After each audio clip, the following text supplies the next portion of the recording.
Bonsoir, il est un peu plus de 23 heures sur Europe 1, l'heure de notre rendez-vous. Pendant que certains dorment déjà paisiblement, d'autres voient les heures s'étirer.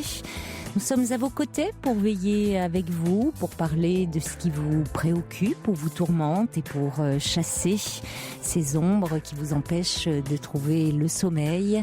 La ligne est ouverte au 39 21. Vous y serez accueillis chaleureusement par Quentin et Julie, sous l'œil bienveillant de Philippe Chartier qui réalise cette émission. Vous pouvez également nous rejoindre à tout moment puisque nous sommes en direct comme chaque soir si vous souhaitez dialoguer avec nous, réagir à un témoignage. 39 21 jusqu'à 1h. Vous pouvez nous envoyer un courriel sur le site europe1.fr ou vos SMS au 7 39 21 en les commençant par le mot nuit. Caroline Dublanche sur Europe 1.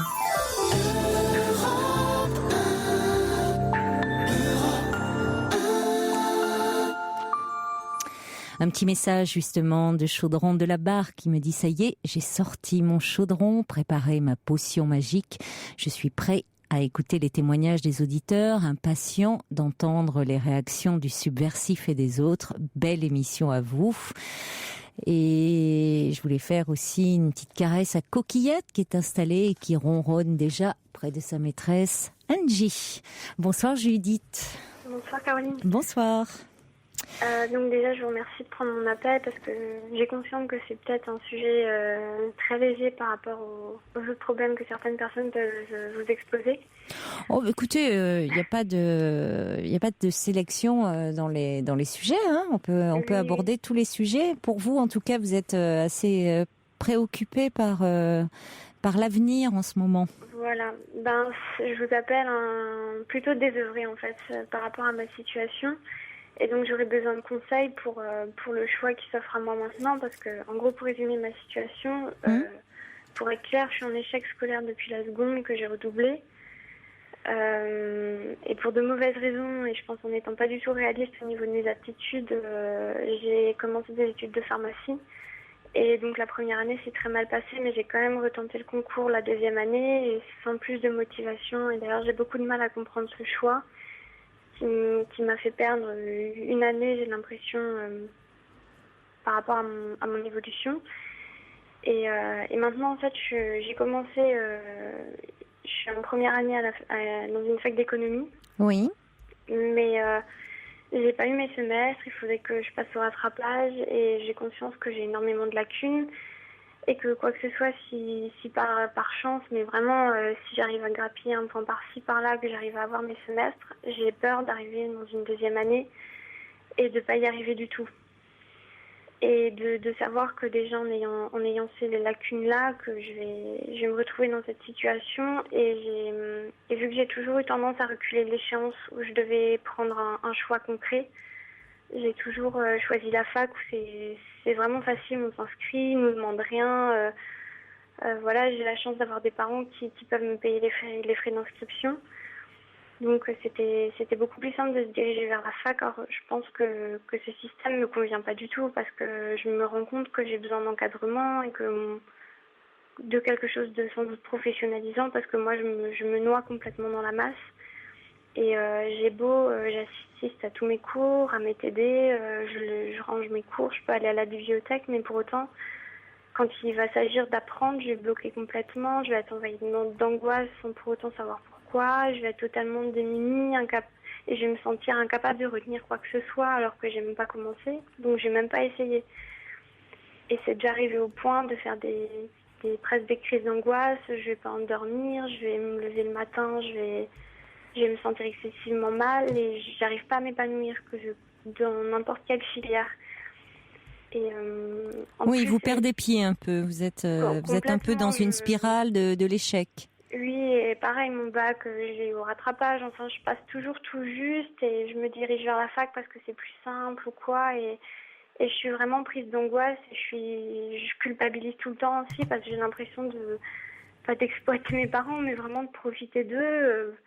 Le fait qu'ils puissent me payer un appartement, me payer ma scolarité, et puis ils sont là, ils me suivent, ils sont limite compatissants, parce qu'ils veulent tout bêtement que je réussisse ou quoi. Et cette culpabilité, cette angoisse, je n'arrive pas à avancer là-dedans. Et donc maintenant... Oui, vous avez l'impression, au fond, de les décevoir, de ne pas être à la hauteur de leurs attentes, parce qu'au fond, ils ne s'énervent pas, ils ne vous font pas de reproches, bien au contraire, ils sont compatissants, dites-vous, et toujours à vous soutenir et derrière vous. Oui. Et c'est vrai que maintenant, si j'arrête de nouveau la fac d'économie, il faudra que je cherche autre chose. Alors justement, pourquoi ces choix au départ? Vous avez commencé des études de pharmacie, c'était... En fait, c'est... Pourquoi pharmacie? Ça m'a toujours intéressée. Quand il fallait faire des stages au collège ou au lycée, je faisais en pharmacie, pardon. Mais en fait, je pense j'étais pas réaliste au niveau des études qui m'attendaient, parce que moi, ce qui me plaît, c'était ce contact avec les gens, ce côté conseil. Mais moi, je suis arrivée en pharma, je me suis rendu compte qu'à part la biologie, je détestais les maths, je détestais la physique, alors que c'est que ça. La chimie non plus, alors que bon, en pharma, forcément, c'est que de la chimie. Et je pense en fait qu'à ce moment-là, j'étais un peu dans un entourage, pas mes parents, mais on me disait « Ah, mais ça c'est un bon métier, c'est bien ». Et pensant bien faire, je me suis dit « Je vais faire ça ». Mais oui, alors tout dépend ce qu'ils entendaient par bon métier, hein, c'est-à-dire métier peut-être qui... valorisant, je pense. Valorisant, voilà. Lucratif. Oui, je pense. Et moi, vu que c'est quelque chose qui m'attirait... Vous avez des pharmaciens dans votre famille? Pas du tout. Non. Pas du tout, ouais, non, c'est...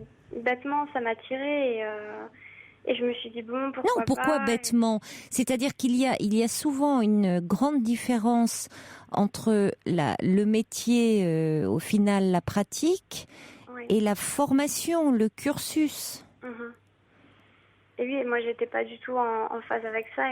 Et c'est vrai que je suis arrivée dans cette première année. Et vu qu'il y a tellement de gens, c'est un concours où ils prennent à peu près un tiers généralement sur la promotion. Déjà, je partais dans la première année en me disant, au pire, c'est pas grave, je la refais. Oui, mais vous étiez un peu sur un petit nuage, comme souvent beaucoup de jeunes étudiants. C'est-à-dire que dans les premières années, il y a une sélection qui se fait. Donc, ça devient intéressant réellement au fil du temps.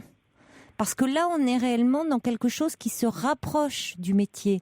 Les premières années, en psycho, par exemple, il y a des statistiques, il y a des tas de choses qui n'ont rien à voir avec la psycho, à proprement parler. Et qui sont, franchement, qui peuvent être très, très ennuyeuses, très fastidieuses, mais il faut passer par là. Oui, mais justement, moi, je me dis, est-ce qu'il faut pas que... Parce que alors pourquoi l'éco maintenant? Pourquoi l'économie?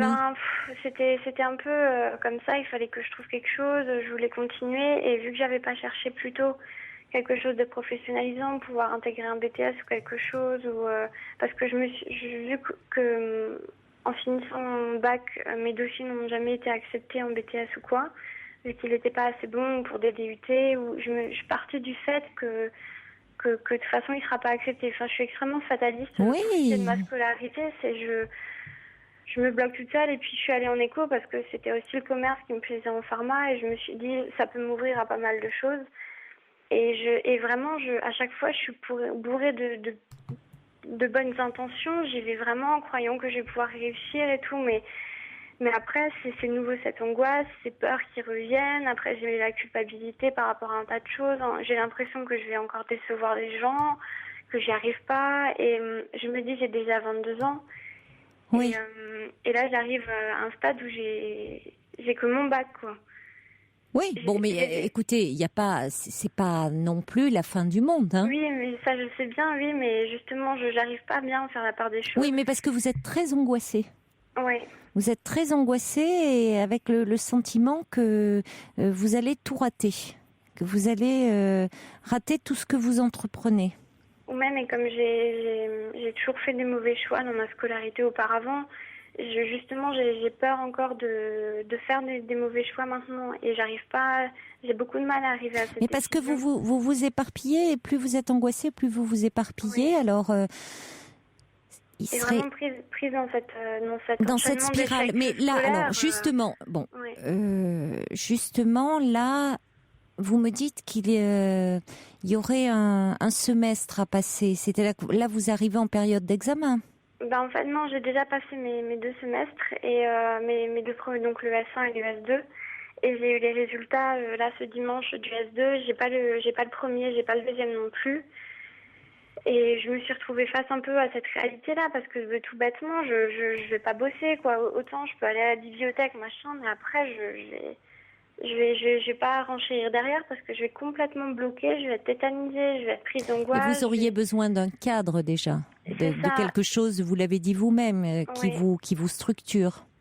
Et justement, je sais pas si maintenant je dois forcer le truc et passer en deuxième année, mais vraiment si j'ai mes semestres. Déjà pour passer en deuxième année, il faudrait au moins que vous ayez vos semestres. Oui, mais c'est ça. Et justement, si vous n'avez ni le premier ni le deuxième. J'ai la session des rattrapages qui commence la semaine prochaine. Oui.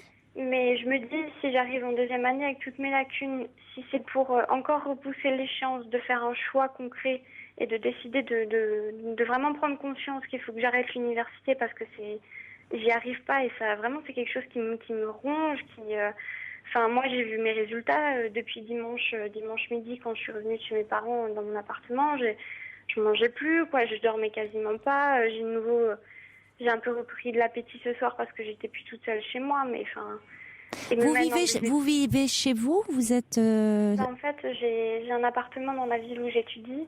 Et de temps en temps, je rentre pour voir mes parents le week-end ou voir de la famille. Et en dehors de vos études, vous avez des amis, Oui, quand même. Mais c'est vrai que j'ai tendance un peu à me renfermer ou vu que au fond, j'évolue pas. Forcément, ils évoluent, ils finissent leur licence ou ils sont dans leur master ou ils ont un travail Donc forcément, moi, j'évolue pas et j'ai vraiment l'impression que petit à petit, ou même un très bon ami à moi qui a tendance à se désintéresser petit à petit parce que moi, je suis dans mon carcan alors que c'est complètement stupide, c'est juste les études et il faudrait que j'arrive à sortir de ça et justement, j'ai peur aussi heureusement, j'ai des amis autour de moi où par exemple, j'ai appelé ma cousine, mais c'est vrai que quand j'en parle très peu, en fait, j'ai beaucoup de mal en toute sincérité à en parler autour de moi. Et c'est vrai que quand j'en parle, je m'effondre en larmes. J'avais ma cousine au téléphone, j'arrivais même pas à aligner 2 mots, tellement j'arrive pas à juger de ma situation comme je suis complètement sous le coup de l'émotion, ce qui m'empêche de prendre une bonne décision en fait. Oui, mais je crois que le problème, c'est que vous confondez 2 choses, Judith. Votre valeur personnelle et vos résultats, ou plutôt ce que vous assimilez à vos échecs. Oui, mais c'est vrai. Or, votre valeur personnelle, elle n'est en aucun cas, elle ne dépend pas de vos résultats, de vos performances ou de vos échecs. Mais c'est vrai que Or, vous vous assimilez complètement oui. à vos résultats universitaires. Mais vraiment, moi, le milieu scolaire, ça prend petit à petit, ça prend vraiment pas beaucoup sur le reste et ça me... Ben oui, on l'entend bien. C'est-à-dire que ça vous gagne complètement et du coup, vous êtes en train de vous déprécier jusqu'à vous déprimer. Jusqu'à en tout cas être, je sais pas, mais être envahi par beaucoup d'anxiété. Oui, et je pense que je peux avoir vraiment des périodes de... Peut-être pas de dépression, mais vraiment de déprime ou quand je suis face à mes résultats où je... Oui, mais parce que vous vous assimilez à eux. Comme si vous pensiez que votre valeur dépendait de ça. Oui. Vous êtes ce que vous obtenez comme note. C'est vrai qu'au niveau de l'estime de soi-même, quand moi je suis dans l'échec depuis 4 ans... à un moment, ça n'aide pas. Je suis d'accord avec vous. Ouais. Mais votre valeur, elle n'est pas liée. Quand vous dites je fais des mauvais choix, vous savez, Judith, dans la vie, on est tous amenés à un moment ou à un autre à faire de mauvais choix. L'important, c'est de s'en apercevoir et de rectifier le tir.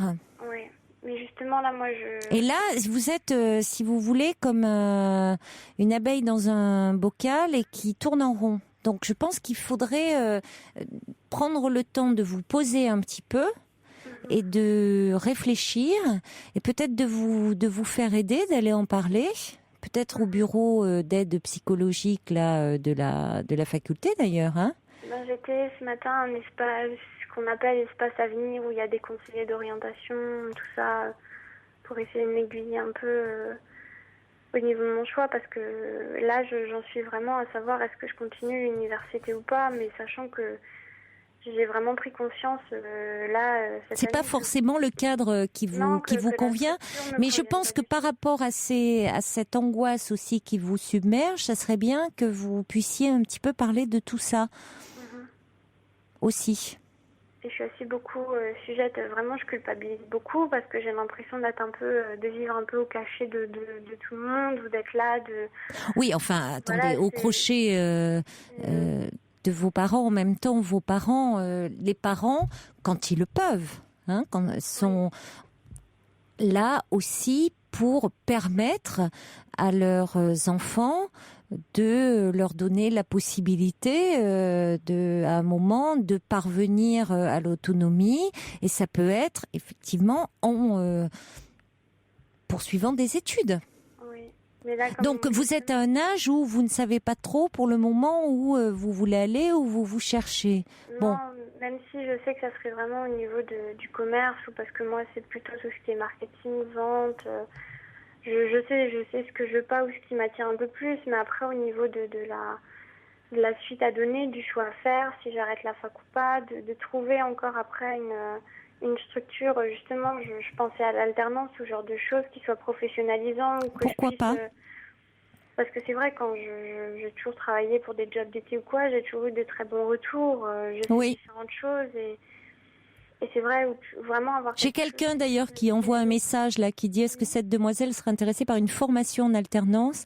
Ça lui permettrait de mettre un pied alors dans la pharmacie. Bon, là aujourd'hui vous avez abandonné cette formation-là, mais en tout cas dans l'aspect pratique, il y a le Suricas qui dit: pourquoi pas passer un an à l'étranger au pair pour vous donner le temps de réfléchir à votre futur tout en ayant des acquis linguistiques. Et puis il y a Lali qui dit: pourquoi ne tenteriez-vous pas un BTS? Vous seriez davantage encadré au niveau scolarité. Ne baissez pas les bras, vous allez trouver votre voie. Il y a un autre message qui dit: vous semblez surtout manquer de confiance en vous, en vos capacités. Faites des choix d'orientation qui peuvent vous motiver. Et j'ai également quelqu'un qui me dit: j'ai eu le même souci, je n'ai que le bac, j'ai eu peur, j'ai décidé d'arrêter.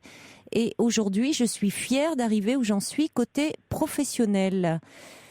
Donc, un autre message qui dit: je suis exactement dans le même cas que Judith. Je suis cette année en première année pharmacie, mais je n'y arrive pas non plus cette année. J'hésite vraiment à poursuivre. On va accueillir, parce qu'il y a également Corinne et Sylvie qui sont avec nous au 39-21 et je les en remercie. Bonsoir Corinne. Oui, bonsoir. Bonsoir. Alors, vous avez le même âge que Judith, 22 ans. Et justement, moi j'ai fait un BTS, après mon bac je suis partie en BTS, finalement je ne l'ai pas eu et je suis retournée vers un autre BTS, donc c'est un petit peu similaire la situation, dans le sens où je me suis réorientée après 2 ans que j'ai un peu perdu, on va dire, et je pense que, voilà, moi aussi, ceux avec qui j'étais en BTS la première fois, là ils sont en master, et voilà, je pense que chacun fait son chemin, et que faut avoir la force d'avancer, et que c'est son avenir à soi que l'on joue, pas... Oui. Et donc moi je pense que ce qui serait le mieux pour l'auditrice, ce serait plus de faire un BTS, puisqu'elle serait plus encadrée, donc les professeurs sont là pour la rassurer au fur et à mesure. Et puis, vous vous sentez mieux, vous, dans ce cadre-là, Corinne? Oui. Oui. Oui, après c'est peut-être on peut peut-être juger ça comme un manque de maturité ou... Non, pas forcément, non, c'est quelque chose qui vous convient mieux, qui convient mieux à votre personnalité. Oui, puisque par exemple, même quand je suis en stage, j'ai besoin qu'on me dise ce qu'on pense de ce que je fais en fait. Donc, ça vous rassure? C'est un moyen d'être rassuré, oui. Oui. Et donc... Vous êtes dans un BTS de quoi? Justement, je suis en BTS management des unités commerciales, en fait, c'est tout ce qui est commerce. Et comme l'auditrice parlait qu'elle avait eu de l'expérience et que ça lui plaisait le commerce, le marketing, la vente, je pense que ce serait peut-être adapté à son profil.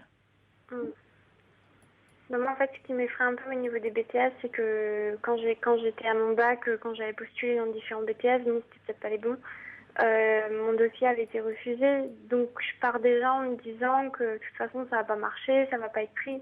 Et Donc, de c'est toute vrai façon, il n'y a rien à perdre. Il n'y a rien à perdre, mais par contre, il faut essayer déjà, c'est d'avoir un entretien avec les responsables de la formation. Et c'est lors de l'entretien qu'il faut expliquer votre cas, en expliquant bien vos motivations. Et justement, c'est surtout sur la motivation aussi, enfin sur le profil. Après, ils jugent, oui, selon le profil du candidat. Oui, mais ça, c'est que quand j'aurais dû faire des recherches, parce que c'est très daté, ce genre de choses, c'est jusqu'en avril pour tout ce qui est admission BTS, DUT. Oui. Et j'avais un peu cherché, mais vu que je m'essouffle très vite, en fait, parce que quand on regarde des listes comme ça de but en blanc de BTS, il y en a des centaines un peu partout, c'est un peu la panique, on ne sait pas trop. Et j'avais envoyé quelques emails, mais au final, j'ai jamais envoyé un dossier ou quoi, en partant du principe que de toute façon, il ne sera pas pris. Et je me rends compte que c'est aussi une erreur d'avoir fait ça, mais et maintenant je me dis ça fait encore un an de plus que j'ai perdu, quoi. C'est pas perdu, ça fait tout le temps de l'expérience. Et justement, enfin, on a chacun un chemin différent. Mais moi, je pense, si les métiers du commerce vous intéressent, il y a 2 BTS.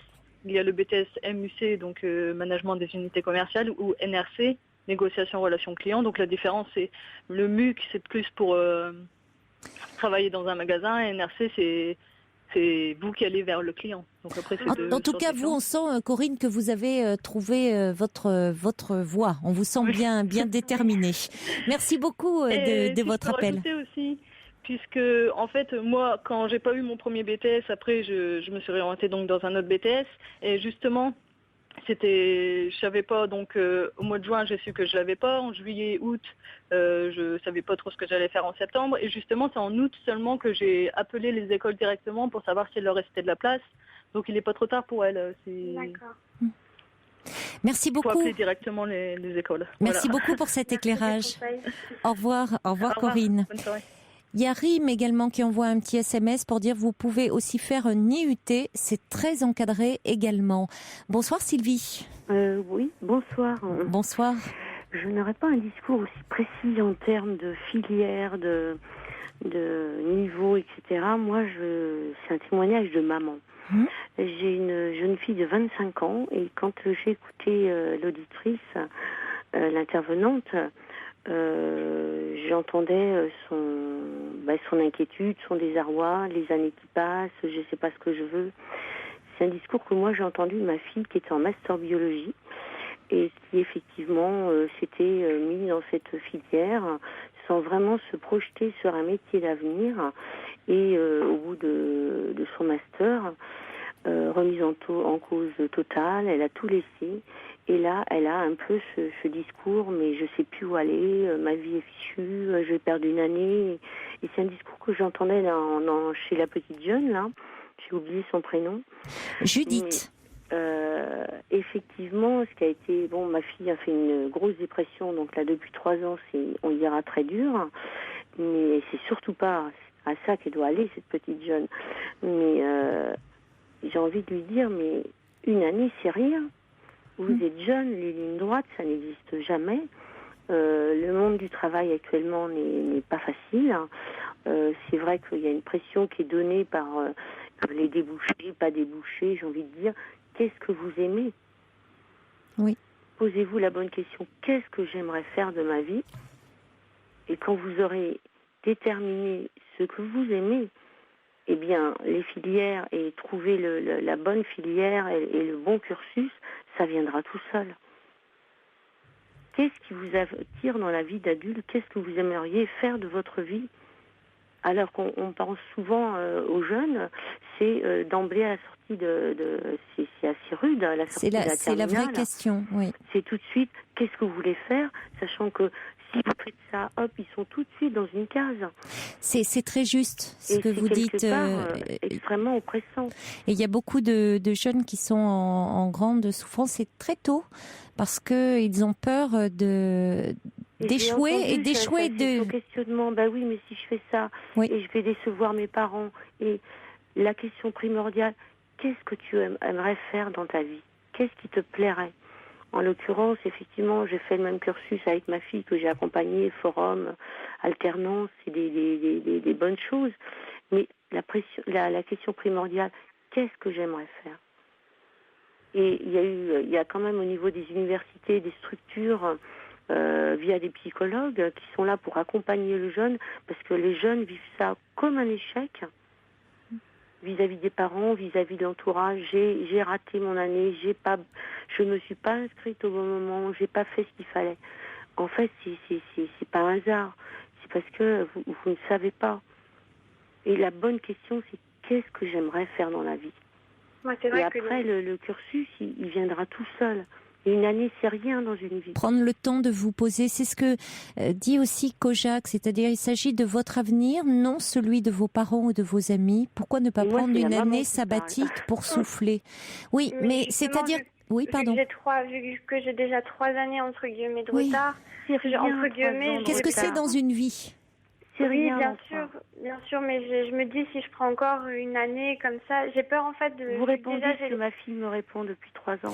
Mais vous êtes dans une logique de performance, de course qu'on entend chez beaucoup de jeunes qui même parfois des jeunes qui, on le voit, qui sont dans des prépas, dans des choses comme ça, où ils ont l'impression que s'ils ratent cela, ils ont raté leur vie. On entend des choses comme ça. J'ai raté ma vie. Ils ont 20 ans et ils disent ça. Hein? De poser les bonnes questions. Qu'est-ce qui te plairait dans la vie? As-tu fait un bilan de compétences? Non, j'en ai jamais fait, non. Et si tu vois, ma fille l'a fait depuis quelque temps. Et effectivement, elle était brillante, elle est brillante. Mais elle a plus envie d'être scientifique et elle adore la philo. Et si c'est ça sa vie, la philo, si c'est ça, je veux dire, en tant que parent, il faut aussi qu'on arrête de vouloir vous orienter par rapport aux débouchés, par rapport aux gains du travail, est-ce que ça va rapporter. Moi, je suis une maman qui a envie de dire, je veux, évidemment, aller mal depuis 3 ans. La finalité, c'est de vous épanouir dans votre travail. Et après, une fois que vous aurez fait votre choix, qu'est-ce que j'aime faire de ma vie? Qu'est-ce que j'aime faire dans la vie? Eh bien, après, les cursus, les portes, vous les trouverez gentiment. Oui, vous ferez en sorte qu'elles s'ouvrent. Elles s'ouvriront toutes seules. Mais quand vous aurez trouvé, et peu importe... Quand vous irez mieux aussi. On a parlé de l'alternance. Bien sûr que mes filles étaient dans un cursus intellectuel. Quand un enfant marche bien, on ne se pose pas la question. Ils font un cursus seconde générale. Je pense qu'on fait des erreurs. Un enfant qui marche bien, il passe un bac ES, un bac S. Et il a sa mention, donc il fait telle école. Moi j'ai passé un bac S, mais comme dit, c'est un mauvais bac S parce que j'ai eu au rattrapage. Enfin, au final, je l'ai eu avec l'histoire, la philo et les langues. Donc, qu'est-ce que tu aimais comme matière quand tu as passé ton bac? Qu'est-ce que tu as aimé dans ta scolarité? Moi, c'était plus l'histoire, la philosophie et les langues ou alors la biologie. Mais sinon après, je pense que j'ai fait un bac S parce que j'étais déjà dans l'optique faire des études de pharmacie. Et pourquoi pharmacie? Pour faire un... Non, même pas, mais c'est quelque chose qui m'a toujours attirée, qui m'a toujours plu, mais sans vraiment connaître quand j'ai appris que c'était un doctorat, je suis un peu tombée des nues, ou que quand j'ai vu le programme ou quoi, c'était assez hallucinant. Tu dis, mais je suis pas scientifique, je suis pas ceci, je suis pas cela. Non, pas à ce point, et moi j'ai pas le tempérament, j'ai pas le tempérament à passer 12 heures sur un exercice. Donc j'ai 3 ans. Oui, mais vous ne savez pas vraiment de soutien. Oui, mais vous ne savez pas. Pose-toi les bonnes questions. Fais un bilan de compétences. Oui. Tout aussi bien, tu n'iras pas du tout là où tu pensais au départ. Et alors, s'il faut reprendre un cursus, c'est pas grave. C'est pas grave une année. C'est pas grave 2 années. Le tout, c'est de trouver ton chemin, le tien, qui te convienne. Merci beaucoup en tout cas de votre c'est un témoignage de maman, votre témoignage. Ben oui, et bon courage à vous et à votre fille. Avancer, non, mais c'est important. Je crois que c'est. Écoute-toi, il faut qu'elle s'écoute et qu'elle se pose bien les questions. Qu'est-ce que je veux faire de ma vie? Mais on est dans cette société, effectivement, on veut les mettre dans les cases et ils n'ont pas le temps de. Ils ont beaucoup de pression, nos jeunes, autour d'eux. c'est vrai. Je reçois un message qui arrive là et qui dit il serait important que Judith aussi se fasse aider. Donc je lui souhaite beaucoup de courage et qu'elle ne désespère pas et surtout qu'elle fasse confiance. Merci pour Judith.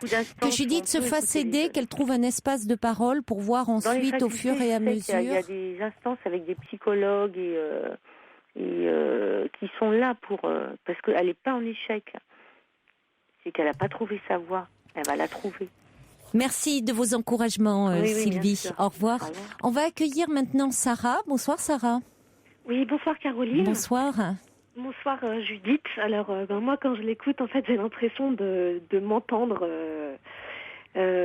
parler, surtout par rapport au bac S, parce que pour ma part j'ai 28 ans aujourd'hui, mais à l'époque du lycée j'ai passé aussi un bac S parce que c'était le bon bac. Moi aussi je l'ai eu au rattrapage et je l'ai sauvé grâce aux matières littéraires. Donc à la base, j'avais fait comme elle, comme Judith, comme toi en fait, en me disant c'est le bon bac, donc je vais le faire pour m'ouvrir toutes les portes. Oui, c'est ça. C'est le discours qu'on nous tient. Voilà, c'est le discours qu'on nous tient, mais a-t-on besoin d'avoir toutes les portes ouvertes si on ne veut pas être médecin ou ingénieur ou je ne sais quoi? Et finalement, si on voit dans les pays anglo-saxons, c'est une approche complètement différente. Et ils encouragent plutôt les jeunes à se diriger là où sont leurs points forts. Et d'ailleurs, ils ont la chance aussi dans ces pays-là d'avoir une ouverture sur les domaines artistiques qu'on n'a pas forcément ici. Et c'est vrai qu'ils sont plutôt encouragés à aller vers là où ils sont le plus forts. Par exemple, si tu préfères les langues ou l'histoire, aller plutôt vers là, quoi. Et pourquoi aller vers les sciences si finalement c'est pas ta tasse de thé, quoi. Et par rapport à l'économie, en fait, ce que tu te demandais, c'était de savoir s'il fallait pousser pour aller en deuxième année. Alors, ma crainte, en fait, quand je t'ai entendu, c'est que tu as dit qu'en pharmacie, ce qui t'a fait peur, c'était la présence de maths. Et ce qu'il faut savoir, c'est qu'en éco, les maths sont très importantes. Oui, justement, je sais. Et en fait, vu que j'ai toujours très mal vécu ma scolarité, d'autant que je m'en souvienne, depuis, même, j'ai des souvenirs même du CP déjà, où j'étais dans des états pas possibles quand je devais apprendre une leçon pour la lecture, c'est absolument horrible. Et justement, là, j'arrive un peu à faire la part des choses, et parce que j'en ai parlé, j'arrive un peu à faire le tri.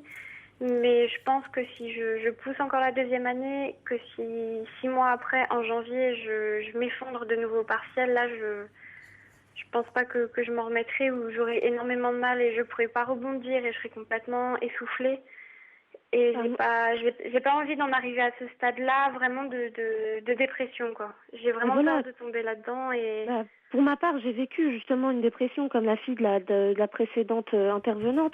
Et ce serait vraiment trop dommage que tu aies à passer ce cap, sachant que tu es déjà dans une grande anxiété. Oui, qui devrait être prise en compte. Hein. Vous avez du mal à l'entendre, Judith, mais je pense que vous auriez besoin d'un soutien psychologique. Oui. Non, mais je sais que je suis très angoissée. Mais ça serait important que vous en parliez et que vous soyez prise en charge à ce niveau-là. Oui. Donc vraiment pour l'écho, à mon avis, au fond de toi, tu sais vraiment quelle est la réponse. Donc tu vois, il faut suivre ton instinct. Si ton instinct te dit que ça va être... Le plus dur, c'est de maintenant dire, j'ai encore cette année en moins. Et oui, mais vous focalisez là-dessus. Vous ne pouvez pas avancer. C'est plus la culpabilité où je me dis... non, mais il n'y a pas de culpabilité à avoir. Tu es la première personne à souffrir de cette situation. Donc tu n'as pas à culpabiliser finalement. Je pense que tes parents seront plus heureux de se dire que tu vas pas aller encore te torturer plutôt que... Mais c'est ça, parce que moi quand je pense à mes futures années, ça serait, quand j'en parlais à une conseillère d'orientation ce matin, quand je lui disais ça serait m'infliger des années en plus, elle dit c'est quand même fort de dire s'infliger quelque chose parce que j'arrive pas à m'épanouir là-dedans, quoi. À mon avis, il faut déjà... Le plus important, c'est ta santé psychique, quoi, mentale. Oui. Donc, là, vous avez la tête trop encombrée pour pouvoir étudier et assimiler quelques connaissances que ce soit. J'ai forcé. Je me suis effondrée la dernière année de mes études. Je ne me suis pas présentée à des examens. Oui. Et je les ai repassés l'année suivante. Mais depuis l'obtention de mon diplôme, je n'ai pas travaillé parce que je n'avais pas réglé mes difficultés. Oui. Le manque de confiance en soi, l'anxiété par rapport à l'avenir. Et ils étaient toujours là, en fait. Oui. Alors certes, j'avais eu mon diplôme le plus vite possible, entre guillemets, malgré mon angoisse, mais au final, la peur était toujours là. Mais c'est vraiment dommage de rester avec un niveau d'anxiété aussi élevé, parce que on peut pas l'éradiquer complètement, l'anxiété de soi, mais on peut quand même faire baisser le seuil de façon à être moins mal. Hein. Que ce soit gérable. Donc il faut savoir se faire aider. Et puis je conseillerais même, par exemple, de prendre de la distance par rapport à l'univers des études. Oui. Ce serait pas la fin du monde. Justement, Sarah, écoutez, vous me permettez de faire une bonne transition parce que je vous propose qu'on accueille ensemble Marie qui a fait ce choix-là. Bonsoir Marie. Bonsoir. Oui, mais j'appelais parce que je me suis retrouvée un petit peu dans la même situation, à part que j'avais pas vraiment de difficultés en études, mais je suis arrivée au bac, ça s'est bien passé, puis après je me suis un peu demandé, je savais pas trop quelle voie aller, donc j'ai fait une année de fac, mais pas vraiment. Et puis je me suis dit, mais après tout, on va peut-être se confronter à la vraie vie, quoi. Et puis je suis entrée dans la vie, c'est-à-dire que j'ai décidé de trouver un travail. Mais un travail, on n'est pas obligé d'avoir fait des études pour trouver un travail. Ok, c'est pas forcément un travail hyper rémunérateur et qui nous met bien dans la société, mais par contre, c'est la vraie vie, quoi. Et ça, il y a peut-être moins d'anxiété avec la vraie vie qu'avec les études et l'assimilation. Et moi, ça m'a permis ensuite de me dire, bah tiens, une fois que tu sais ce que c'est que la vraie vie, que j'ai pas perdu mon année puisque j'ai gagné des sous et je me suis moins sentie au crochet de mes parents justement. Et ben, ça m'a permis moi personnellement de me poser et de me dire, mais tiens, je vais peut-être aller faire des études maintenant. Et puis j'ai fait des études, mais je les ai faites pour moi. C'est-à-dire qu'aujourd'hui, au jour d'aujourd'hui, les études que j'ai faites, je ne m'en sers pas pour mon métier à proprement parler. Mais justement, moi, je suis trop dans le résultat, en fait, parce que je vois que l'aboutissement ou pour trouver un travail, pour... Bien sûr, mais on nous ment à l'école. Moi, j'ai 28 ans aujourd'hui, mais on nous ment à l'école. On ne fait pas des études pour trouver un travail. À part les gens qui vont en apprentissage, à part les gens qui sont tout de suite dans la vie. Mais à part effectivement, si on souhaite devenir médecin ou grand scientifique ou psychanalyste, ou psychologue, on a besoin de faire des études. C'est celles que j'ai faites après moi, pour moi. J'ai pas été au bout, mais je les ai faites pour moi. Mais par contre, la vraie vie de tous les jours, celle où on travaille, ça on nous explique pas du tout à l'école. Et on nous dit, et des bonnes notes, t'auras un bon travail, mais ça ne marche pas comme ça. C'est ce que mon père me dit souvent, parce que lui, il a un travail qu'il n'a pas choisi, il est ouvrier, donc voilà. Bien sûr. C'est ce qu'il me disait depuis que j'étais toute petite, travaille bien à l'école pour que tu aies un bon travail et pour que tu n'es pas dans une situation comme la mienne. Et oui, mais lui, il n'a pas choisi son travail, mais toi, si tu choisis d'être palefrenière, tu seras plus heureuse, par exemple. Oui, bien sûr. Moi, j'ai pris l'hôtellerie parce que c'était ce qu'il y avait de plus facile, parce qu'il suffisait de claquer des doigts pour trouver du travail, et c'est encore le cas. Hein. Oui, tu peux encore décider d'aller faire une saison, par exemple, et de te dire, bah tiens, voilà, et de revenir les yeux grands ouverts sur ce que tu veux vraiment être. Ensuite, alors, cela dit, vous donnez un élément important. Vous dites que votre père n'a pas fait d'études, il est ouvrier.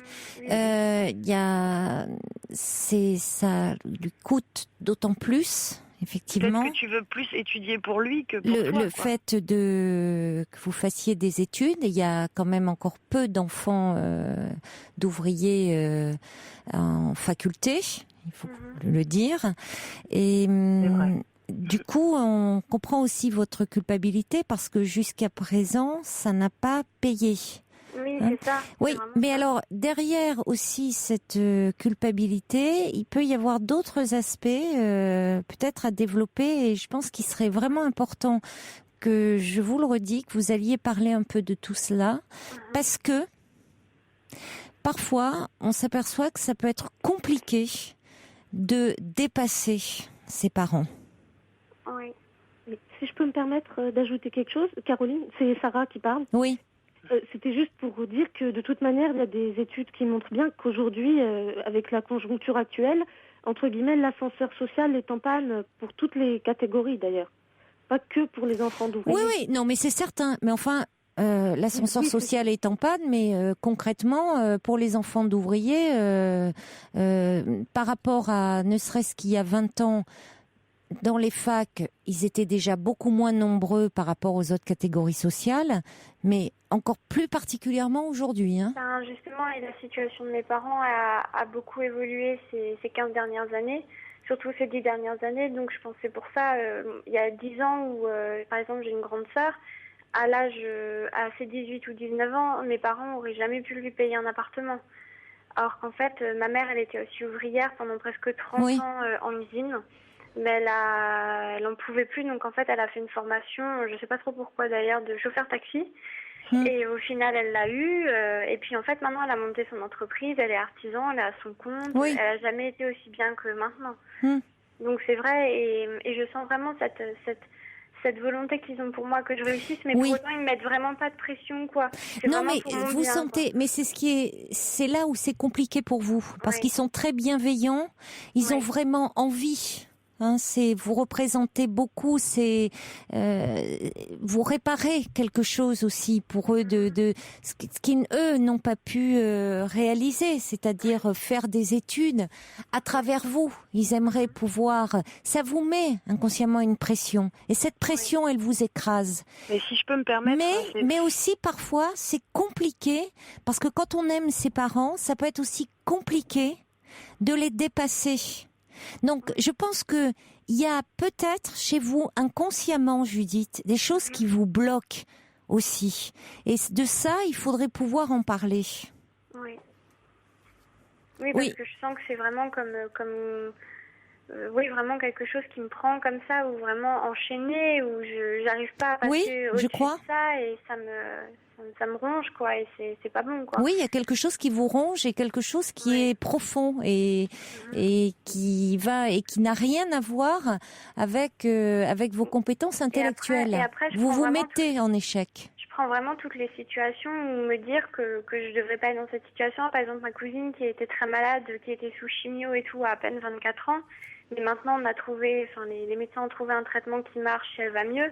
Je me disais, elle a des problèmes, elle est en plus infirmière en réanimation, donc, mais elle allait encore au travail, elle se boostait, et moi je me disais, moi je suis là avec mon petit problème au niveau de mes études, j'arrive pas à passer outre, et alors que je suis pas malade, je suis en très bonne santé, j'ai tout pour réussir. Non, mais vous n'êtes pas malade, Judith. Il y a quelque chose de plus profond, à mon avis, dans les aspirations de vos parents, dans ce qu'ils ont placé comme espoir en vous, qui, pour certains, peut être très porteur, qui donne des ailes, et qui, pour d'autres, peut écraser.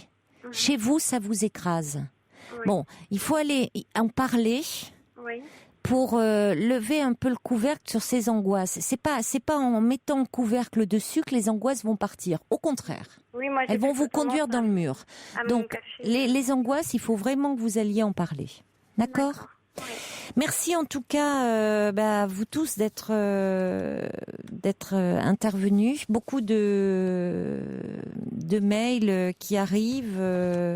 Je vais prendre un peu le temps de les lire parce que vous m'avez écrit.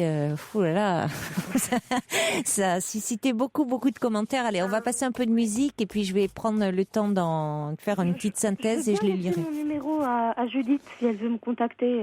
C'est Sarah. Sarah, oui, ne raccrochez pas, hors antenne, on va vous mettre en relation. En tout cas, je vais vous remercier, Caroline, parce que vous, et même tous les auditeurs, je pensais pas qu'il y aurait autant de réactions, qu'il y avait autant de gens qui étaient dans la même situation que moi. C'est assez touchant, et donc vraiment, vous remercier parce que vous m'avez aidé à y voir vraiment plus clair et à savoir qu'au fond, l'université, c'était vraiment pas une structure qui me convenait, quoi. Donc, voilà, je voulais vous remercier. Ça a suscité beaucoup de réactions, je confirme, votre témoignage. Oui. Merci à vous tous pour votre soutien. Au revoir. Au revoir. Pour parler à Caroline Dublanche, appelez le 39 21, 34 centimes les minutes. Alors, des courriels qui arrivent.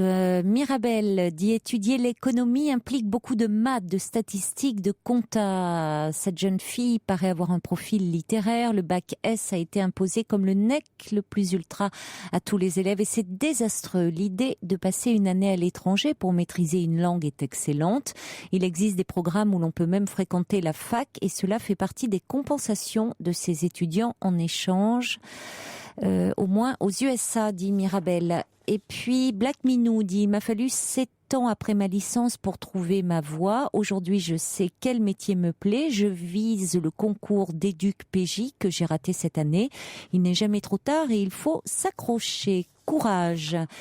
Johan dit, j'ai 27 ans, mais déjà un parcours énorme. J'ai redoublé ma 3e, puis après j'ai fait un BEP électronique. Je suis revenue dans le système général, un bac STI, génie électronique. Et puis je suis rentrée en BTS transport. J'ai trouvé un poste d'assistant d'éducation. Je prépare actuellement un concours d'éducateur spécialisé que j'ai raté pour 1,5 point. Mais je recommence. Je sais que via le sport, nous devons nous battre, avoir le soutien de nos proches et en parler. Parlez-en avec vos proches, ils vont vous aider à trouver des solutions. Bon courage. Johan qui dit, moi j'ai passé 5 fois mon permis. Allez, ne désespérez pas. Hugo dit, d'accord avec votre intervenante. Alors je pense que c'était Sylvie qui disait, il faut faire ce dont pourquoi on a de l'attirance, mais néanmoins il y a quand même une dure loi du marché. Il faut quand même essayer de concilier ces desiderata avec le marché. Former 500 personnes pour un métier qui offre 100 emplois n'est pas forcément bien. Et puis, Chaudron de la Barque dit, vous avez le droit à l'erreur. Judith, bien évidemment, prenez le temps de vous poser et de réfléchir sereinement à votre avenir. La question n'est peut-être pas tant de savoir ce que vous voulez faire de votre vie, mais ce qui vous bloque à l'heure actuelle et pour quelles raisons vous avez si peu confiance en vous. Donnez-vous du temps et essayez de vous retrouver pour repartir du bon pied. Splina dit, je ne suis pas vraiment d'accord avec cette notion de une année ce n'est rien, 1 an, 2 ans, 3 ans ce n'est pas le plus important, mais ce n'est pas rien, c'est autant d'années qui retardent l'indépendance, la mise au point de vrais projets de vie, de grandes décisions. Je suis plus jeune que Judith, bientôt 19 ans, je viens de finir mon année de terminale, 2 ans de perdu, la faute à une phobie scolaire, un mauvais système éducatif, nous dit Splina. Isaac dit, les études universitaires requièrent une organisation, un travail personnel titanesque. Cela dit, l'essentiel pour vous est de trouver votre voie, d'assouvir votre soif de connaissance et surtout de ne pas perdre confiance en vos capacités. Ayez confiance en vous, prenez le temps de vous interroger sur ce qui est le mieux pour vous et le reste suivra. Bon courage à vous. Poupig dit, si Judith a servi d'éponge des problèmes de ses parents, elle doit s'en servir de terreau pour de futures bonnes idées. Je ne sais pas si elle a servi d'éponge. Il y a eu beaucoup d'attentes et de projections surtout. Il y a aussi des SMS qui arrivent au 7 39 21. Jean dit, cite Aldo Naori, qui dit qu'il n'y a pas d'échec en matière d'orientation, mais que des expériences. Courage à Judith. Joé qui dit, vous dites essoufflé, ce n'est pas une course, il faut prendre du recul et régler vos angoisses en consultant. Vous avez le temps et vous êtes jeune. On va accueillir maintenant Nadia. Bonsoir Nadia. Bonsoir Caroline. Bonsoir. Donc je vous appelle ce soir parce que j'ai un petit souci, une petite angoisse on va dire. Oui. J'ai un garçon de 12 ans, bientôt au mois de décembre, qui rentre en internat au mois de septembre parce que je travaille la nuit. Donc c'est très difficile, il rentre au collège en 6e. Très difficile pour moi d'allier travail, plus m'occuper de mon fils. Oui. Le souci, c'est son papa. Il est incarcéré. Oui. Et il sort dans quelques semaines, je ne sais pas très bien quand. Et il est vraiment nocif pour mon fils, dans le sens où quand il était avec lui, c'est mon fils qui me le rapporte, il ne s'occupait pas de lui, ou alors il passait de maison en maison. Un exemple, je travaillais le matin au marché, donc je ramenais mon fils pour qu'il ait la notion du travail que j'effectue, la notion de l'argent, des valeurs. Je le rémunérais à sa mesure.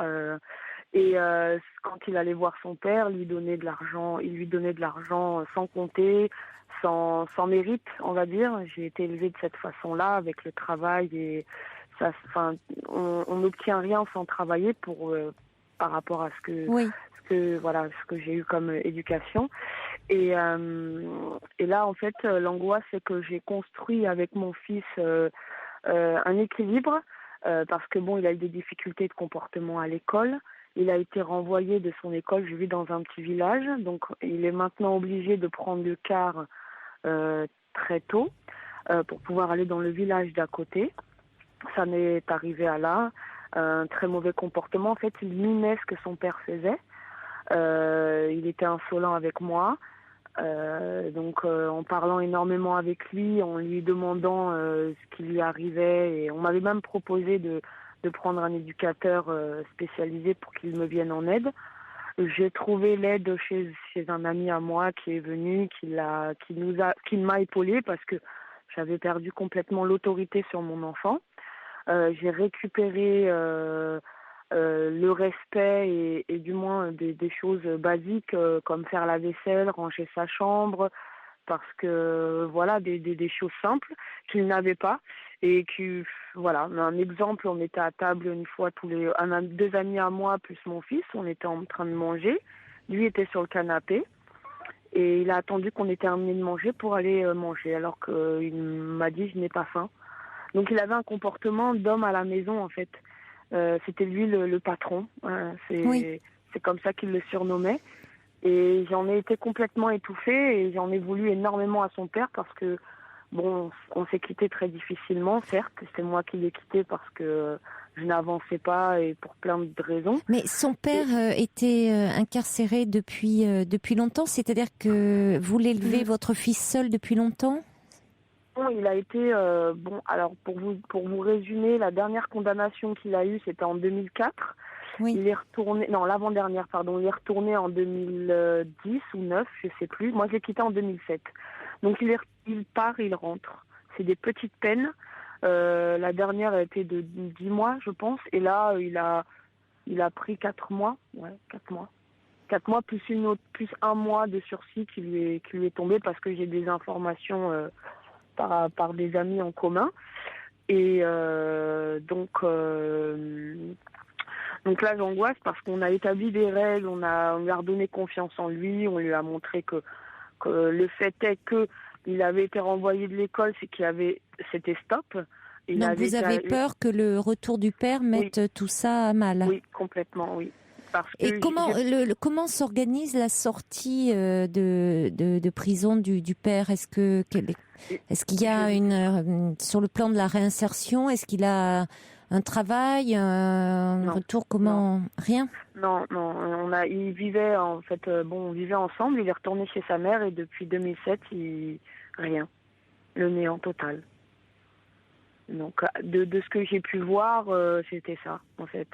Parce que, comme je vous disais, j'ai essayé d'avoir un lien de parent à parent, en parlant avec lui, en ayant des contacts, en lui emmenant mon fils très régulièrement, parce que j'estimais qu'il a son père et que... Oui, il a le droit de voir son père. Voilà, tout à fait, oui, tout à fait. Donc... Et il sait que son père a fait de la prison, était en prison. Oui. On va continuer à en parler après le journal de minuit, Nadia. Restez bien en ligne. À tout de suite. On vous a retrouvé, Nadia. Oui, excusez-moi. Je vous en prie. Alors, Nadia, pour ceux qui nous rejoindraient à l'instant, vous vous inquiétez parce que vous avez un fils qui va avoir 12 ans.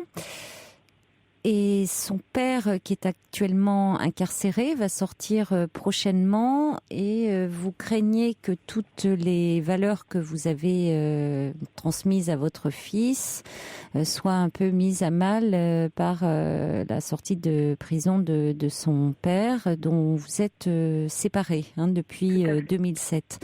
Oui. Notamment dans le rapport à l'argent. C'est-à-dire que vous dites, bon, l'argent, vous lui donnez de l'argent de poche, mais enfin, l'argent est lié au travail et son père lui donne des sommes d'argent plus importantes. En dehors de cela, quel type de père est-il avec votre fils ? Alors, comment le décrire en étant juste? Oui. Il est, je pense qu'il aime sincèrement son fils. Oui. Il aime lui acheter des vêtements. Oui. Alors, je vous dis ce qu'il fait. L'emmener au restaurant. Oui. Et c'est tout. Oui. Voilà. Bon, c'est peut-être sa façon à lui de... Tout à fait. De lui montrer son amour. De lui montrer son amour, de peut-être lui Ouais. offrir ce que lui-même n'a pas eu, de lui faire plaisir finalement, Exactement. de chercher à compenser ses absences aussi. Exact. Oui, Hein? tout à fait. Tout à fait. Ouais. Le souci, c'est qu'à contrario, comme je l'avais expliqué quand je discutais avec lui, il est là sans être là. Mon fils me disait que je lui demandais qu'est-ce que tu as fait de ta journée. Bah rien, on est resté à la maison, mais t'as fait quoi? Rien. Bah rien, papa était allongé sur le canapé et moi j'étais là. Donc il sortait, il allait jouer avec ses copains. Je veux dire, il n'y a pas... Bon, après, peut-être que je suis trop exigeante. Peut-être parce que pour lui, être avec son père, être en compagnie de son père, c'est déjà beaucoup. Ce père dont il a été privé. Oui, peut-être, ouais, c'est ça. Ça doit être ça. C'est important, si vous voulez, que votre fils puisse avoir de la considération et de l'estime pour ce père qui a fait de la prison. Parce qu'il est d'autant plus à un âge de comprendre que, bon, quand on fait des choses pas bien, on est puni, qu'on va en prison, mais que pour autant, on peut faire des choses pas bien et être quelqu'un de bien. Aucun être humain ne se résume à l'un ou l'autre de ses actes. Et que les actes sont toujours le produit d'une histoire, de son histoire. Votre fils est en âge de le comprendre, ça. Et que si son père avait eu une histoire de vie différente, lui-même aurait été différent. Donnez un peu du sens à tout ça. Parce que je comprends vos craintes. Il est à un âge, 12 ans, où c'est vrai que ça peut basculer. Jusque-là, c'était encore un petit garçon de 12 ans où vous pouvez craindre que lui-même bascule un peu à la frange, d'un côté, dans des comportements un peu déviants, voire délinquants. Ouais, justement, par identification à son père. Par mimétisme, par identification à ce père. D'autant plus si on n'explique pas et qu'on ne met pas de mots sur aussi son père et sur l'histoire de son père. Alors, ce que j'ai fait, excusez-moi, c'est que moi, je lui ai raconté mon histoire. J'ai raconté l'histoire que j'ai vécue avec son père parce que le jour où la directrice, il y a eu des différents maîtres, maîtresses, ça se passait très bien. Il avait un rapport avec la femme qui était difficile. Il ne supportait pas l'autorité féminine. Donc, il y a une maîtresse, il y a une directrice, etc. Et dès que la directrice m'a dit, écoutez, Mohamed, je ne peux plus, on est obligé de le renvoyer de l'école parce que c'était le caïd de l'école. Il terrorisait tout le monde. Oui. L'inspectrice est venue me dire, écoutez, madame, pour le bien-être de tous ses camarades et pour son bien, on ne l'isole pas, on le met dans une autre école qui a certes beaucoup plus de moyens, etc. Mais pour qu'il comprenne, moi j'ai pris une gifle en tant que maman parce que je pensais forcément faire les choses à ma manière, mais de mon mieux. Et le souci, c'est que ça a été une accumulation. J'en veux à son père parce que, certes, comme vous avez expliqué juste avant, il a sa vie, il est comme il est, et c'est son parcours de vie, etc. Il a sa vie, il a sa vie, c'est pas ce que je disais. Il a eu une histoire qui l'a conduit, une histoire de vie qui l'a conduit à faire ce qu'il a fait. C'est différent, c'est-à-dire que on ne naît pas délinquant, on le devient. Bien sûr, tout à fait. Je suis complètement d'accord avec vous. Le souci, c'est que au moment où je l'ai quitté, tout s'est effondré. Je ne dis pas que j'étais mais je pense que j'étais sa béquille.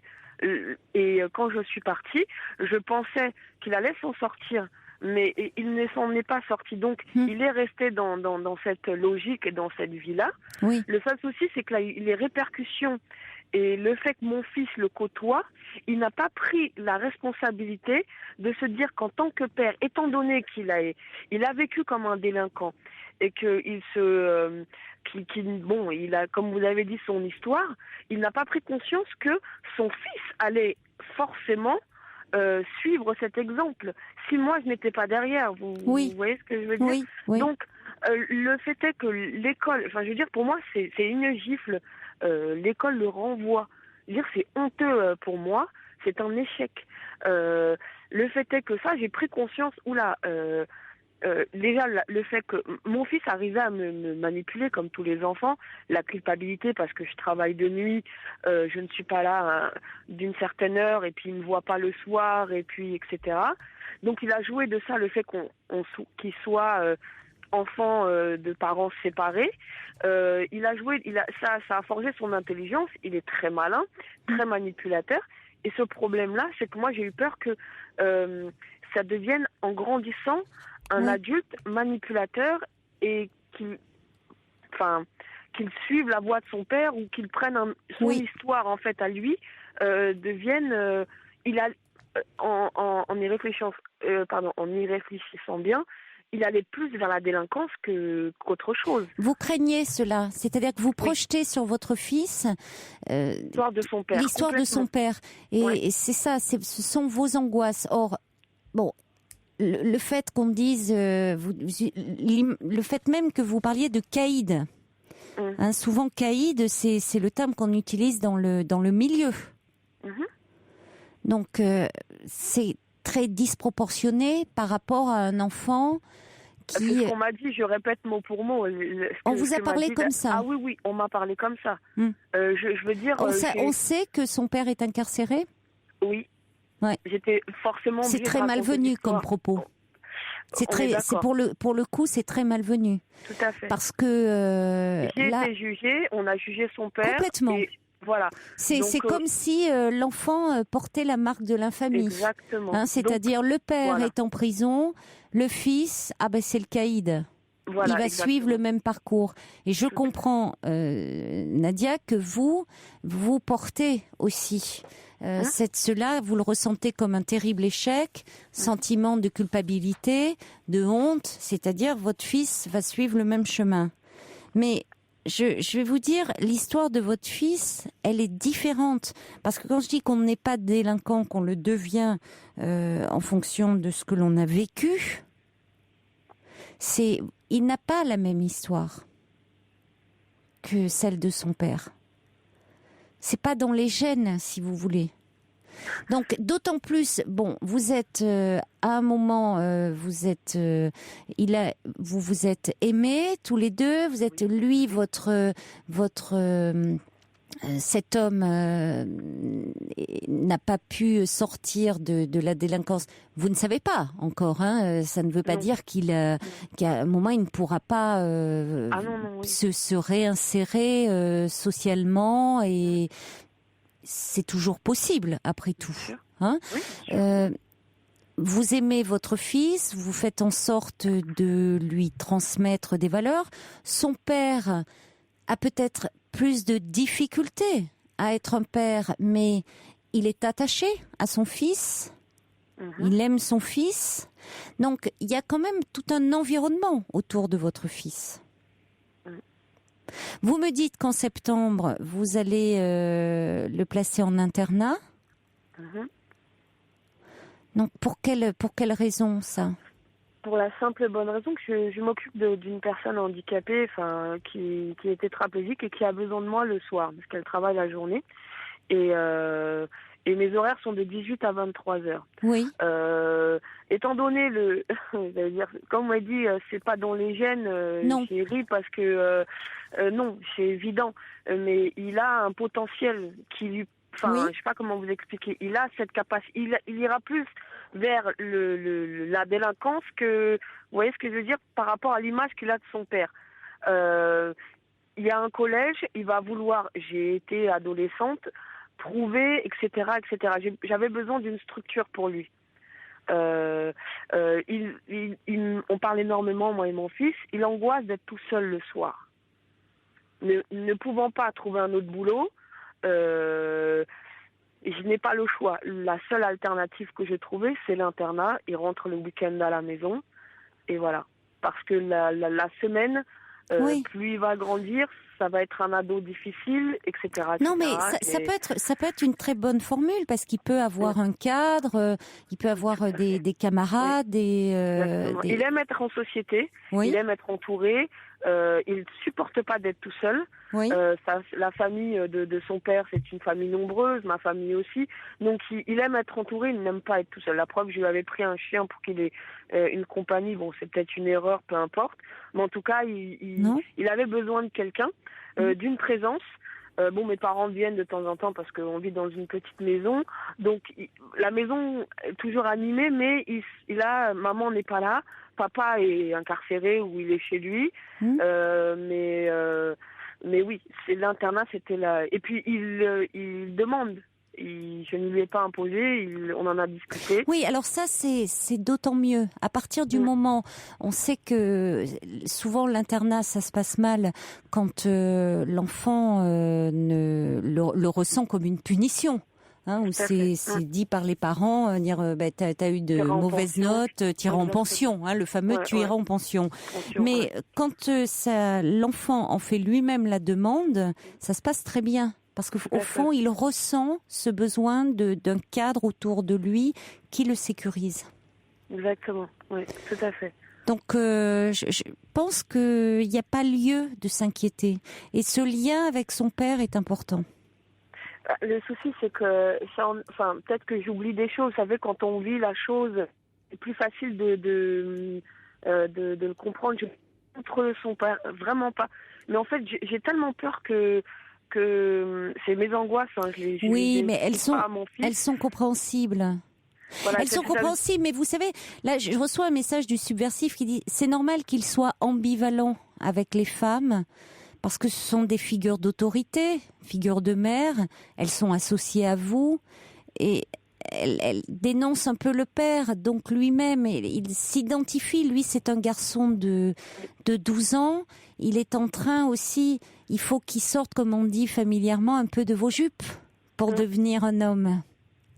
Donc, il est en train de vouloir se construire et de sortir un peu, de s'identifier à un modèle. Alors, vous allez me dire, ce que je vous dis ne vous rassure pas, parce que vous dites, s'il s'identifie à son père qui a fait de la prison, il va vouloir aussi devenir lui-même un délinquant. Mais il ne voit pas forcément, lui, son père, comme vous le voyez. Le souci, il n'a pas que cette image-là, heureusement, de son père. Heureusement. Ah oui, parce que moi non plus, je n'appuie pas, je ne veux pas qu'il ait cette mauvaise image-là. Vous savez, c'est pour ça que je disais au début, je vais essayer d'être juste quand vous m'avez demandé comment est son père. Je trouve que vous êtes plutôt mesuré.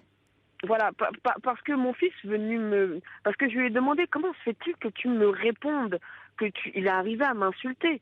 Je veux dire, dans son état de nerfs, à m'insulter. Et on a laissé passer le temps. Le renvoi de l'école m'a permis de pouvoir ouvrir un peu la discussion un peu plus approfondie. Et il m'a dit que son père parle comme ça à sa mère. Donc, je lui ai dit, mais tu te rends compte ? Et parce que, en fait, voilà, pour mieux resituer, c'est que mon ami qui m'aidait à me coacher au niveau de l'autorité, parce que c'est mon fils et que j'avais perdu totalement les Votre ami les homme, règles. Votre compagnon? Oui. Non, un ami, pas mon compagnon. D'accord, un ami homme. Juste un ami homme, voilà, exactement. Donc, on était avec la mère de cet ami, et mon fils regardait ébahi la façon dont cet ami se comportait avec sa mère. Et donc, il lui a dit, mais dis donc, tu respectes ta maman. Il dit, mais oui, c'est comme ça. Et c'est là que mon fils m'a expliqué comment son père parlait à sa mère. Son père parlait mal à sa mère. Exactement. Oui. Donc, j'ai compris, en fait, que c'était ça, parce qu'à un moment donné, on se demande, est-ce que ça émane de moi? Est-ce que c'est mon comportement? Est-ce que c'est mon manque d'autorité? Est-ce que c'est le fait que je ne sois plus présente pour lui le soir, ce qui est très important? Pas seulement. Il est dans un moment aussi de sa vie où il a besoin de s'éloigner un peu de vous. La proximité avec vous est un peu trop dangereuse pour lui. Il a besoin de s'éloigner du giron un peu maternel. Mais en même temps, je pense qu'il serait peut-être important, compte tenu du contexte, compte tenu de la situation. Il a déjà vu quelqu'un, un pédopsychiatre. Oui, vous savez ce qu'il a dit en sortant? Oui. Il a dit, oh, mais maman, tu sais, je lui dis ce qu'elle veut entendre, ça sert strict. Mais c'est pas grave. Oui, non mais enfin oui, je sais bien. Elle fait que oui. Elle me dit rien. Oui. Oui, mais... Il m'a fait rire comme ça. Je dis ah bon, je dis bon ok. Mais ça veut dire qu'il parle, ça veut dire qu'il parle au moins. Exactement. Ah oui, mais ça. Qu'elle a pas trop à parler, donc au moins il a des choses à dire. Exactement. Mais il vous raconte aussi ce qu'il veut. Mais bon, ça veut dire qu'au moins elle a pas lieu d'essayer de relancer ou autre si elle ne fait que ce qui est effectivement le grand truc des psys, qui est une façon d'encourager à la parole, de dire qu'on est là, qu'on est présent. C'est donc il parle. Oui. Donc c'est très bien. Ça pourrait être pas mal de peut-être qu'il la revoie avant un peu la sortie de son père ou ponctuellement. Ouais. Un petit message de Kat qui dit j'admire cette femme, son courage, sa dignité. Ne soyez surtout pas honteuse de ce renvoi. On sent que vous faites le meilleur pour lui. Et j'ai envie de dire, vous savez, il y a des enfants qui peuvent être renvoyés sans que leur père soit incarcéré. Non, ce qui est plutôt très dommageable, c'est l'expression qu'il a utilisée, qui est très stigmatisante. D'autant plus qu'il savait que son père était incarcéré. Oui. Et puis Prune qui dit l'internat sera positif pour vous deux. Pardon?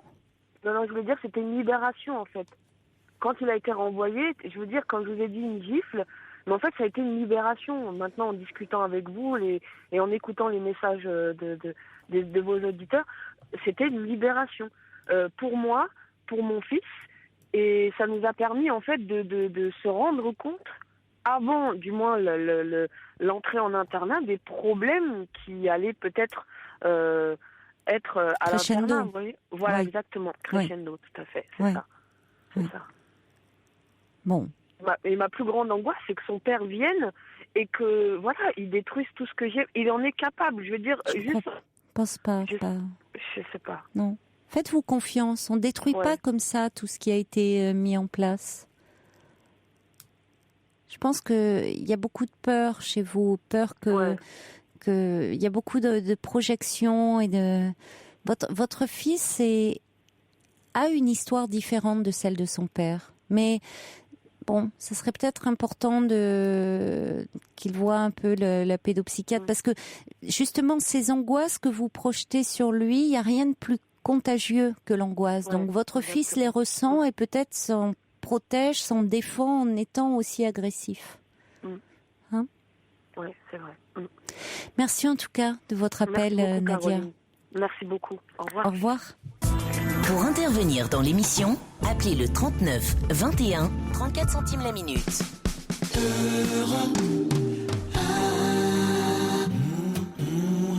Bonsoir Jennifer. Bonsoir. Bonsoir. Vous vouliez revenir sur le témoignage de Judith qui était très désemparée parce que elle échouait dans ses études et elle se demandait un petit peu quelle voie suivre. Elle se disait que le système universitaire ne lui convenait pas. Donc elle avait fait 2 ans de pharmacie, d'études, enfin 2 fois la première année de pharmacie, puis elle était actuellement en première année d'économie. Alors vous, Jennifer, je crois que vous êtes préparatrice en pharmacie. Voilà, moi je suis préparatrice en pharmacie, ça fait 15 ans que je travaille en officine. Oui.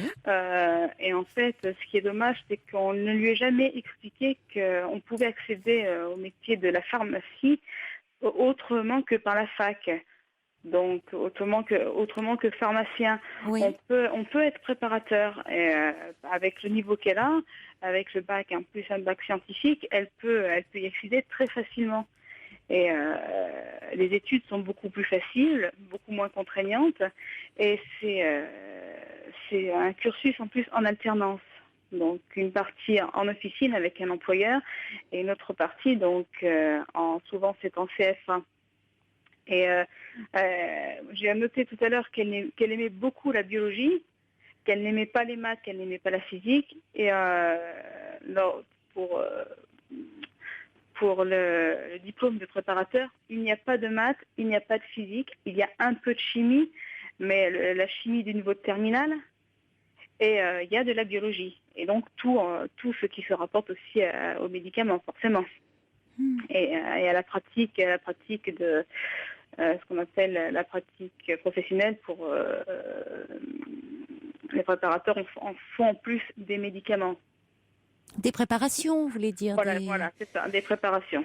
Mais elle aimait en plus beaucoup ce que disait Judith, c'était le contact avec avec les personnes, avec les patients, donc vous dites qu'il y a le cursus se fait en alternance. Voilà, le cursus se fait en alternance. Un préparateur est derrière le comptoir comme un pharmacien. Hein. Oui, on les voit dans les pharmacies. Voilà. Oui. Donc la différence, c'est la rémunération. C'est le salaire, c'est ce que j'allais dire. Voilà, c'est la rémunération qui est un peu moins, mais en fait, je pense moi personnellement. Un peu moins, même pas mal moins quand même, non? Oui, faut être honnête. Un préparateur gagne combien par mois? En début de carrière, il gagne à peu près net 1 200 € par mois. Oui. Mais vous savez qu'un pharmacien qui sort de la fac de pharmacie, il touche guère plus. Il touche à peine le double. Ah d'accord. À peine le double. Donc c'est le pharmacien titulaire en officine qui gagne beaucoup plus. Ah oui, c'est ça. C'est quand on a son officine. Mais c'est compliqué maintenant d'avoir son officine. Oui, maintenant actuellement c'est. Ça coûte très cher. Oui, ça coûte très très cher. Oui. Et donc l'autre différence par rapport au pharmacien, c'est qu'un préparateur ne pourra jamais accéder à une officine. D'accord. Mais bon, et puis que le pharmacien, son salaire va évoluer plus rapidement que celui d'un préparateur, j'imagine. Pas sûr. Après, ça dépend de l'officine. D'accord. Après, ça dépend de l'officine, des responsabilités. Donc après, ça dépend aussi du titulaire. S'il veut faire évoluer ou pas. Mais comme le salaire de préparateur, il y a des préparateurs qui sont, même par rapport à moi, je connais, j'ai d'anciennes amies qui sont payées beaucoup plus que moi actuellement. Donc après ça dépend des compétences, ça dépend de l'officine. Après, c'est comme dans tout emploi. Oui, c'est dommage que on ne lui ait pas parlé de ça, parce qu'après tout, si elle aimait, si elle avait envie de travailler dans une pharmacie, mais après tout, ça sera encore possible, vous dites. Bien sûr, oui. Là, ce qu'il faudrait qu'elle fasse actuellement, c'est se diriger vers la chambre de commerce de sa ville. Oui. Et là, ils lui donneront toutes les informations avec les écoles, avec les listes des employeurs, même. Et il faut qu'elle trouve un employeur. Donc, il faut qu'elle fasse le tour des pharmacies. D'accord. Pour un apprentissage. Mais d'abord, il faut qu'elle aille en chambre du commerce. Là, ils lui donneront toutes les informations nécessaires. Et on s'épanouit. C'est vraiment quelque chose, un métier qui est très intéressant. À savoir que moi, j'étais en fac. Oui. Avant d'être préparatrice, j'étais en fac de maths. Où je me suis vautrée littéralement. C'était pas comme elle. Oui. La fac ne m'allait pas du tout, et le cadre que j'ai trouvé m'a permis de m'épanouir dans mon métier. Mais merci beaucoup, Jennifer, d'avoir pris la peine de nous appeler. Au revoir. Merci, bonne soirée, au revoir. Bonne soirée, au revoir. Je reçois un petit courriel de Khaled de Londres qui me dit « Good evening from London ». Juste pour donner mon cursus scolaire, j'ai redoublé 2 fois ma seconde, puis seconde de BEP Compta, terminale Compta que j'ai raté. L'année suivante, je tente une 2e fois mon BEP Compta que je rate à 20 ans. dépression. 21 ans, je repars sur un CAP comme graphique, je réussis. J'enchaîne sur un bac pro comme graphique en alternance, je réussis.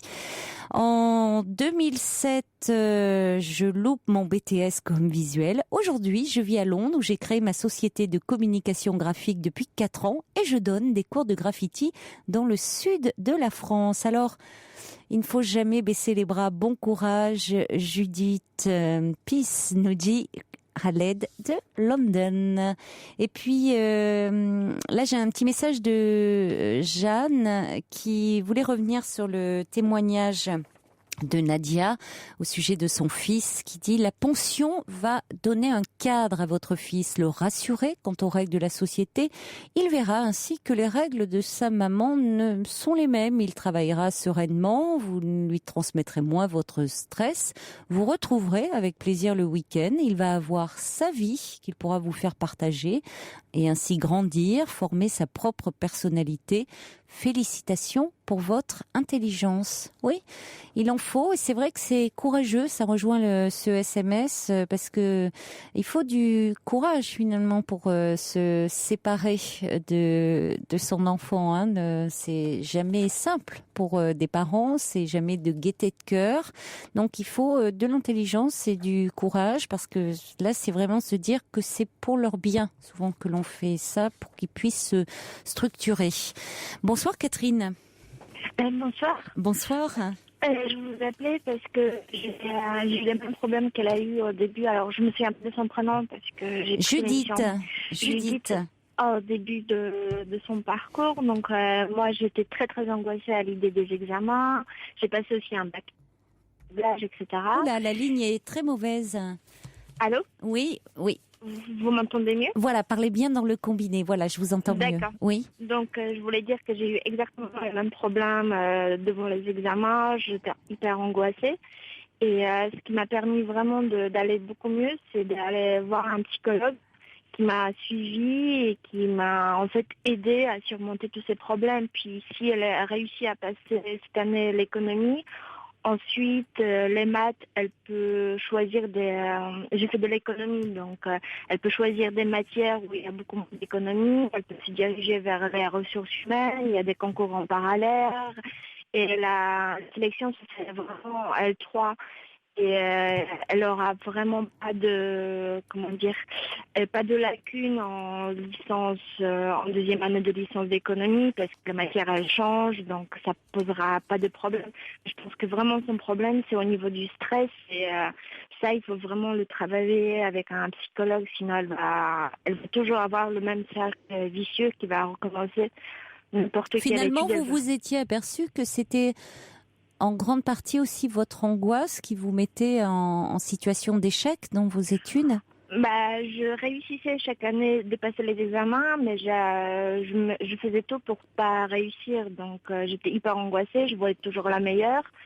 Et je réussissais de passer chaque année en année, mais c'était une catastrophe. J'avais des 12, des 13 parce que je travaillais un mois juste avant de passer les examens. Mais c'était à cause de l'angoisse, tout simplement. Je faisais rien. Je dormais parce que j'étais incapable de travailler. S'il y avait un contrôle, j'étais tétanisée, même si je savais que tout se passera bien. Oui, vous vous réfugiez dans le sommeil. Oui. Et après, moi, c'est encore beaucoup plus compliqué, mais je pense que vraiment, il y a des psychologues, ils sont vraiment habitués au niveau de l'université à avoir ce type de problème. Il y a le bureau d'aide psychologique universitaire qui peut recevoir. Sinon, pendant les vacances, elle peut aller au BAPU, c'est pour les étudiants. Voilà, c'est ça, ça permet le BAPU, vraiment d'aider. Et ça change complètement. Puis ça permettra aussi de prendre un peu plus de distance par rapport à ses parents et au choix qu'elle veut faire. Parce qu'avoir eu son bac avec en rattrapage, ça veut rien dire avec le temps en fait. Non, après on ne demande pas ça. Oui. On vous demande si vous avez le bac, enfin même plus d'ailleurs, on vous demande la suite, mais parfois on dit bon vous avez le bac ou vous ne l'avez pas, mais on vous demande pas si vous l'avez eu au rattrapage. Et une année, moi aussi, je me suis culpabilisée énormément parce que j'étais toujours la meilleure élève, etc. au lycée. Et le fait de ne pas faire exactement les études que j'avais prévu de faire, je me culpabilisais énormément parce que je me trouvais que j'étais pas au niveau, que je devrais faire mieux, etc. Et c'est vraiment avec l'aide d'un psychologue que j'ai pu combattre tout cela. Donc, ces problèmes, après dans la vie réelle, on n'a pas ce type de problème parce que on a des choses très concrètes à faire. Donc, on n'est pas face à soi-même. Pour les études, on est vraiment soit face à soi-même et face à ses angoisses. Je pense qu'elle vient de plus loin. Si elle est tellement investie dans les études, c'est pas pour rien non plus. Oui, donc, oui, certainement. Merci beaucoup, Catherine, je vous en prie. de votre appel. Au revoir. Pour dialoguer avec Caroline Dublanche, envoyez nuit suivi de votre message par SMS au 7 39 21. 50 centimes plus coût d'un SMS.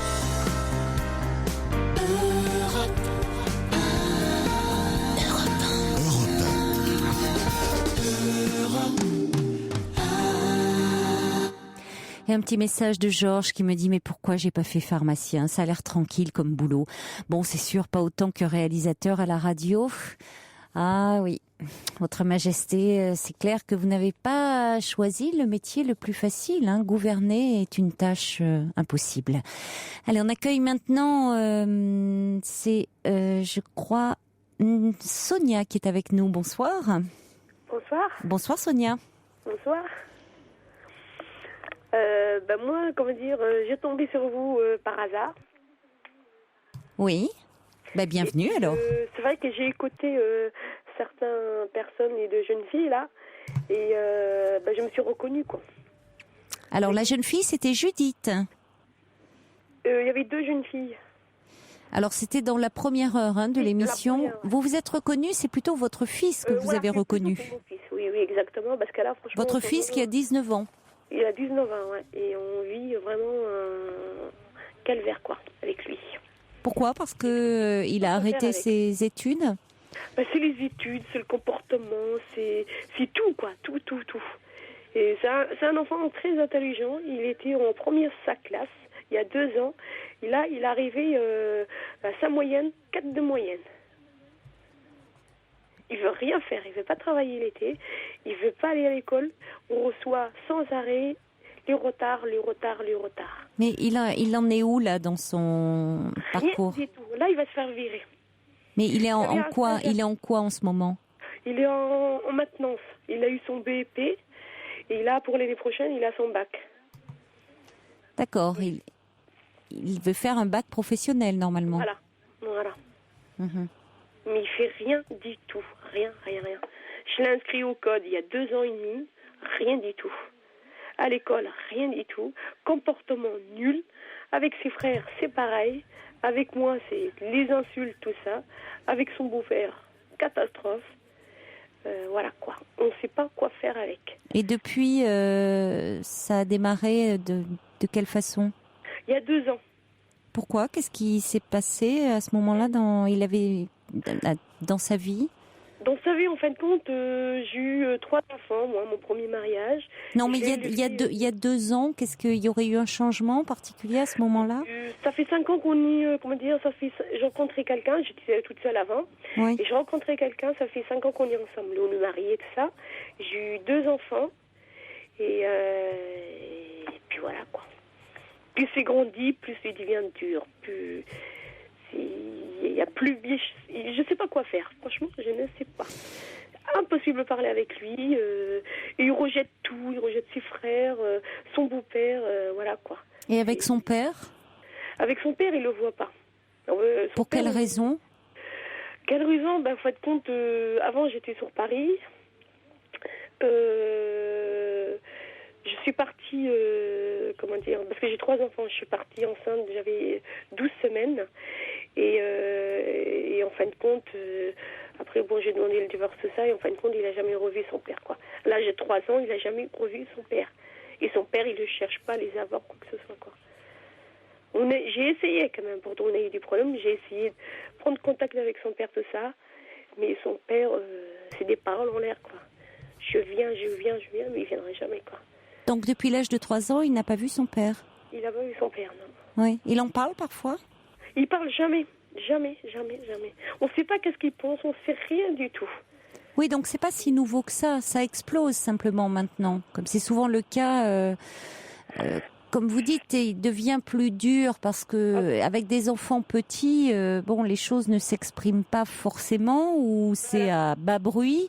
Et puis quand ils grandissent, quand ils deviennent adolescents, là, ça explose. Enfin, il y a plus d'agressivité dans où il y a des conduites d'échecs scolaires, mais au fond, il y a beaucoup de choses. C'est un enfant un peu renfermé.